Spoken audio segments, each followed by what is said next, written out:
आत्म कल्याण के लिए एक क्षण ही पर्याप्त है, लेकिन उस एक क्षण में हम इतने तन्मय हो जाएं, हम भगवान की कृपा में इतने डूब जाएं कि वह एक क्षण ही हमें भगवान का सानिध्य प्राप्त करा दे।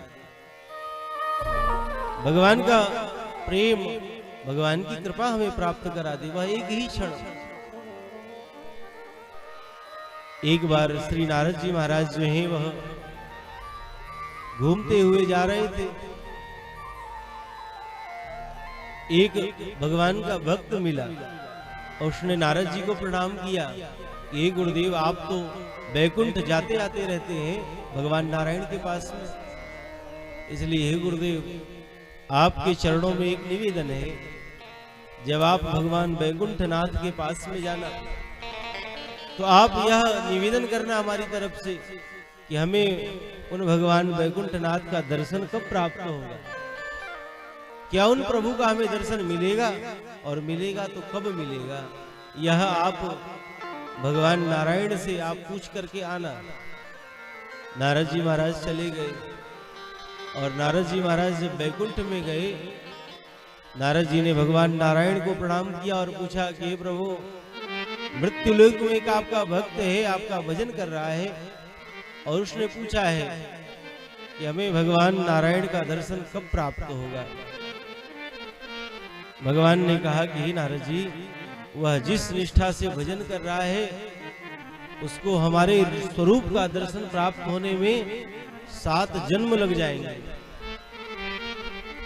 7 जन्मों के बाद उसको हमारे इस दिव्य स्वरूप का दर्शन प्राप्त होगा।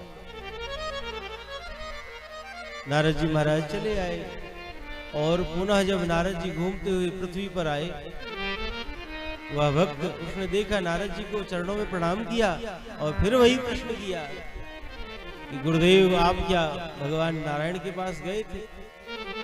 भगवान नारायण से आपने पूछा कि हमें दर्शन कब प्राप्त होगा? नारद जी महाराज कहते हैं कि हाँ, हमने पूछा था और भगवान बैकुंठ नाथ ने कहा कि 7 जन्म के बाद उसे दर्शन प्राप्त होगा। 7 जन्म में दर्शन नहीं हो सकता है, पुनः 8वें जन्म में उसे हमारा दर्शन और सानिध्य प्राप्त होगा। जैसे ही यह उसने सुना नारद जी के मुख से कि 8वीं बार जब हमारा जन्म होगा तो हमें भगवान नारायण का दर्शन प्राप्त होगा, यह सुनते ही वह नाचने लगा, नृत्य करने लगा।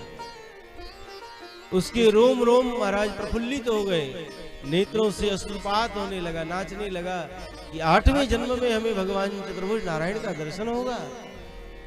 मानो ऐसी आत्म सुख की अनुभूति हुई है, ऐसे आनंद की अनुभूति हुई कि हमारे समक्ष ही भगवान नारायण अभी खड़े हो। नृत्य करने लगा भावावेश में भर करके, और जैसे ही वह भावावेश में भर करके नाचने लगा पागलों की तरह से, तत्क्षण वही नारद जी के समक्ष ही भगवान चतुर्भुज नाथ, भगवान बैकुंठ नाथ तत्क्षण प्रकट हो गए। बोलिए भक्त वत्सल भगवान की जय हो। भगवान बैकुंठ नाथ प्रकट हो गए और नारद जी ने कहा कि हे प्रभु, आपने तो हमको झूठा बना दिया। आपने तो कहा कि इसको 7 जन्म में दर्शन नहीं होगा, और आप तो महाराज तत्क्षण आप प्रकट हो गए।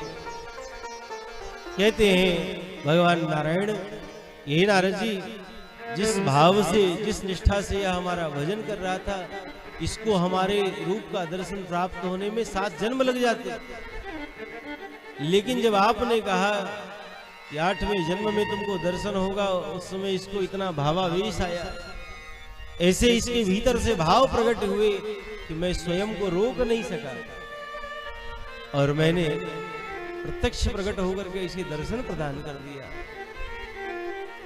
आवश्यकता है हमें अपनी मुक्ति के लिए, हमें अपने उद्धार के लिए भगवान के चरणों में निश्चल निष्कपट भाव से ऐसी प्रीति हो जाए, ऐसा प्रेम हो जाए, ऐसा समर्पण हो जाए कि हमें यह जीवन में आभास ही नहीं हो कि भगवान हमसे दूर है। भगवान तो सदैव निरंतर सतत हमारे निकट है, हमारे पास में है। आवश्यकता है कि उनका चिंतन हो हमारे जीवन में, उनका अनुभव हो। राजा परीक्षित बड़े आनंदित हुए हैं, प्रसन्न हुए हैं और कहा है कि हे गुरुदेव, आप तो कृपा करके हमें विस्तार से भगवान के सृष्टि क्रम का वर्णन करके सुनाओ। सुखदेव जी महाराज कहते हैं कि हे राजन परीक्षित, एक बार इसी प्रकार का प्रश्न श्री नारद जी महाराज ने अपने पिता ब्रह्मा जी से किया था। नारद जी ने देखा ब्रह्मा जी को आंख बंद करके ध्यान करते हुए, तो नारद जी महाराज कहते हैं कि हे पिताजी, सारी सृष्टि को तो आप बनाते हैं, फिर आप आंख बंद करके किसका ध्यान करते हैं? ब्रह्मा जी ने कहा कि जिसने सारी सृष्टि को बनाया है और जिसने मुझे भी बनाया है, मैं इसी का ध्यान करता हूं। देव देव नमस्तेस्तु भूत भावन पूर्वज तदभिजानीहि अज्ञानम आत्म तत्व निदर्शनम। ब्रह्मा जी के चरणों में जब नारद जी महाराज ने निवेदन किया है, नारद जी महाराज कहते हैं कि हे पुत्र नारद, जिसने मुझे बनाया मैं उसका चिंतन करता हूं, मैं उसी का स्मरण करता हूं। कहते हैं कि हे प्रभु, हे पिताजी, आपको किसने बनाया? ब्रह्मा जी कहते हैं कि एक कमल दल के ऊपर हमारा प्राकट्य हुआ। हमने मन में विचार किया कि मेरा आगमन कहां से हुआ, तो मैं अपने मूल को, अपने उद्गम को खोजने के लिए उस कमल के दल में, उसके तुंड में प्रवेश कर गया और उसके तुंड में प्रवेश करके मैं अपने मूल को खोजने लगा। सैकड़ों वर्ष तक उसी के कमल नाल में हम विचरण करते रहे, लेकिन मुझे यह पता ही नहीं चला कि मैं आया कहां से।